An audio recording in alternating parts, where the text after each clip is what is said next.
Olá, prezados alunos, sejam bem-vindos a mais uma aula da nossa disciplina Projeto de Vida. O tema para essa aula de hoje é autorresponsabilidade.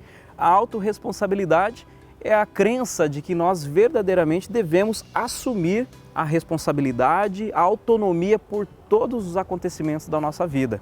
E para falar um pouco sobre esse assunto, para trazer algumas experiências e compartilhar com a gente um pouquinho da sua trajetória, eu tenho a presença da Eliere. Tudo bem, Eliere? Tudo bem, professor? Tudo bem, alunos? É um prazer estar com vocês hoje. Legal. Para começarmos então a nossa conversa e para nós conhecermos um pouquinho também da trajetória de vida da Eliere, Eliere, conta um pouco quem é a Eliere hoje. É uma pergunta fácil e ao mesmo tempo difícil de responder quando falamos da gente. Então, professor, hoje eu sou uma pessoa feliz, né, realizada. Eu estou concluindo o mestrado, que era uma coisa que eu almejava muito. Estou trabalhando em uma área que eu gosto.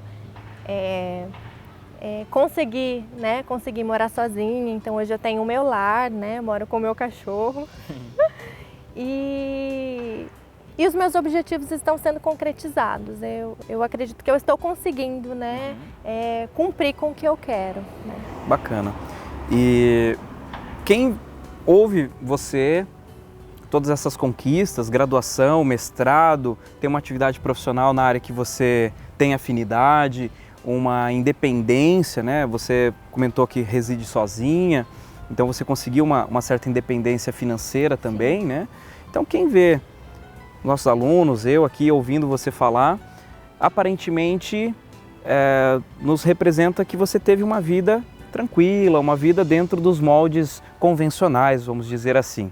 Mas eu sei que isso não é dessa forma, né? Não foi dessa forma. Então, eu gostaria que você comentasse também com os nossos alunos que estão aqui nos assistindo, que eventos ou situações aconteceram na sua vida que te fizeram tomar a decisão de fazer de uma forma ou fazer de outra. Certo. Eu perdi, né, os meus pais muito cedo, né? A minha mãe eu perdi quando eu tinha em torno de 3, 4 anos, né? Meu irmão nasceu e em torno de 25 dias depois a minha mãe faleceu. Né? Nesse meio tempo, né? Nossa, bem difícil isso, né? É difícil, né? Perder uma mãe na infância, né? E nessa idade de 3, 4 anos, é muito difícil você guardar a imagem da mãe. Então, a construção que eu tenho da minha mãe hoje é pelo que os meus primos contam, né? Que ela era uma mulher maravilhosa, que ela era uma mulher que era decidida, que buscava as coisas, né? Então ela era uma mulher curiosa, então assim, tudo que ela via, ela gostava de tentar fazer. Então assim, é uma mulher que faz muita falta para a família. Então os primos que tiveram, né, o contato com ela, só me dizem coisas boas, né? Então, o meu irmão nasceu, né? Depois do nascimento dele ela teve algumas complicações, ficou doente e faleceu. Nesse tempo, nós fomos morar com a minha avó, né? Eu, meu pai e meu irmão. Meu pai era muito novo, ele tinha em torno de 23 anos, né? Então, com 2 filhos nessa idade, né? E sozinho, né? Ele foi morar com a minha avó. 4 anos depois, meu pai casou de novo, né? Encontrou, né, um novo amor. E junto, né, com esse novo amor, nós ganhamos duas irmãs, né? A minha madrasta, que não é má, ela tinha 2 filhas, então a nossa família ficou perfeita, né? Então 4 crianças, né, numa casa. Somente o meu pai era o responsável, né, pela economia, né, do lar. A minha madrasta cuidava da gente e o meu pai trabalhava. Né? Eles conseguiram viver juntos, né, por 5 anos, mais ou menos, e até que o meu pai aconteceu uma fatalidade e o meu pai faleceu. Mas antes, né, de chegar a essa tragédia, a gente estava muito feliz, porque minha madrasta estava grávida e a gente ia ter uma irmã, né, que unificaria, né, as 2 famílias. Mas infelizmente as coisas não acontecem, né, nem sempre acontecem como a gente espera e infelizmente a vida não espera, né? A gente tem que tentar, né, vencer, né, na dificuldade. Então a gente perdeu, né, a nossa base, porque era só o meu pai que trabalhava e os filhos perderam o pai, né? Então, que aquela imagem, né, é muito referência da família. Então, assim, eu tinha em torno de 13 anos, o meu irmão tinha 10, né? As minhas irmãs também, nessa mesma faixa. E a gente tinha um bebê em casa, então foi muito difícil, né, nesse momento. E aí, né, a minha madrasta, ela mal nasceu minha irmãzinha, ela já começou a trabalhar, ela encontrou um trabalho bem difícil, né, braçal mesmo. E aí a gente teve que se organizar de uma forma para que ajudasse ela. Então a gente fazia os trabalhos domésticos, né? Quando a gente ficou com uma certa idade, a gente começou a fazer os estágios. Eu lembro que o meu primeiro emprego foi aos 14 anos como babá, né? E depois, quando eu entrei no ensino médio, daí tem um programa, né, o CIEE, e aí eu consegui o estágio, né, do primeiro ano até o terceirão. Então, assim, não era muito valor, mas era uma quantia que eu conseguia contribuir em casa, né? Então, de alguma forma, eu tive que crescer, né, para contribuir em casa, ajudar financeiramente, né? A adolescência, aquela parte divertida, vai ficando um pouco de lado, porque novas responsabilidades chegam, né? Mas tem que ser otimista, né, professor? A vida não para pra gente, não espera, né, que a gente se erga não, a gente tem que se erguer e continuar lutando, apesar das dificuldades, né?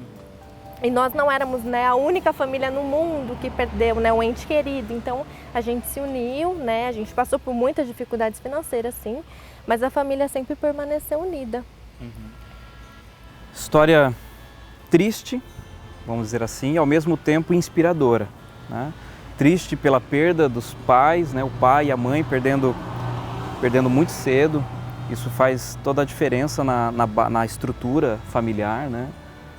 Até na formação enquanto indivíduo, mas inspiradora porque você conseguiu continuar acreditando, você conseguiu enxergar oportunidades e aproveitou essas oportunidades, né? Sim,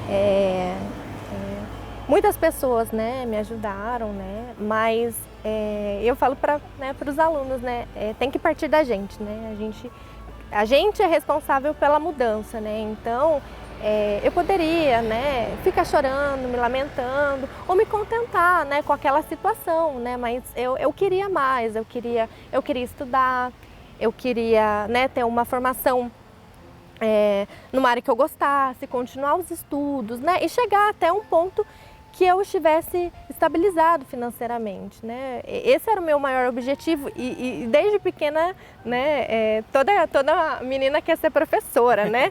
Digamos, não generalizando, mas esse era o meu sonho, eu queria ser professora e eu consegui, né? Cheguei, né, até onde eu queria e eu continuei nos estudos, né? Eu acho que é isso, a gente tem que ter um foco lá e pensar, não, eu vou conseguir, né?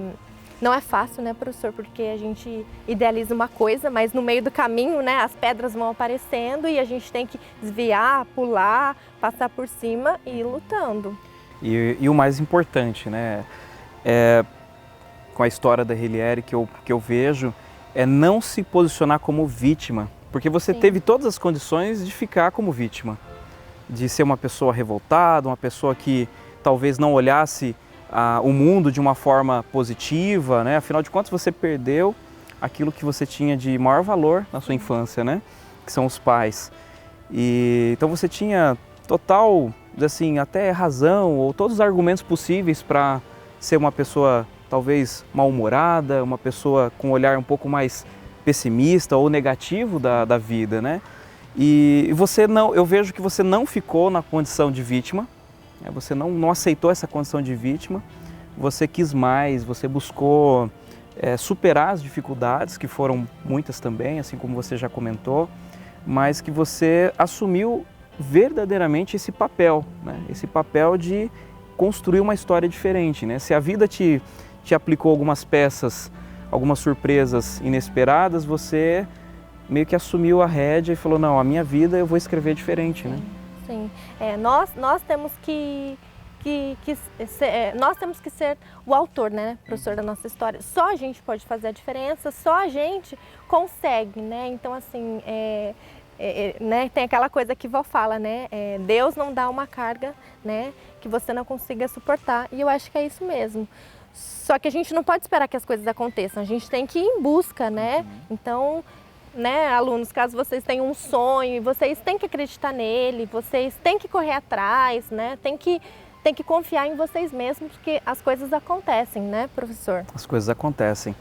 E é bem isso. Eu acho que o propósito da nossa aula de hoje foi atendido, que era trazer um pouco da vivência da Eliere para tentar de uma forma mais lúdica, de uma forma mais através da história mesmo, através desse relato de vida, poder exemplificar para vocês como que faz diferença quando nós saímos de uma posição de vítima, daquela posição onde só enxerga o lado negativo ou apenas critica, apenas se coloca, né, numa condição à margem da história, e quando se assume verdadeiramente um papel diferente e você decide fazer a diferença na sua vida e na vida das pessoas que estão à sua volta.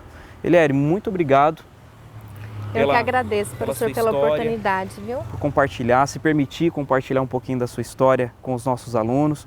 Alunos, espero que o relato da Eliere e também todo o conteúdo da nossa disciplina possa te inspirar, possa te ajudar a acreditar no seu projeto de vida. Afinal de contas, somente dessa forma é possível realizá-lo, tá bom? Então, vamos ficando por aqui. Mais uma vez agradeço a Eliere. Um forte abraço para você, sucesso e prosperidade!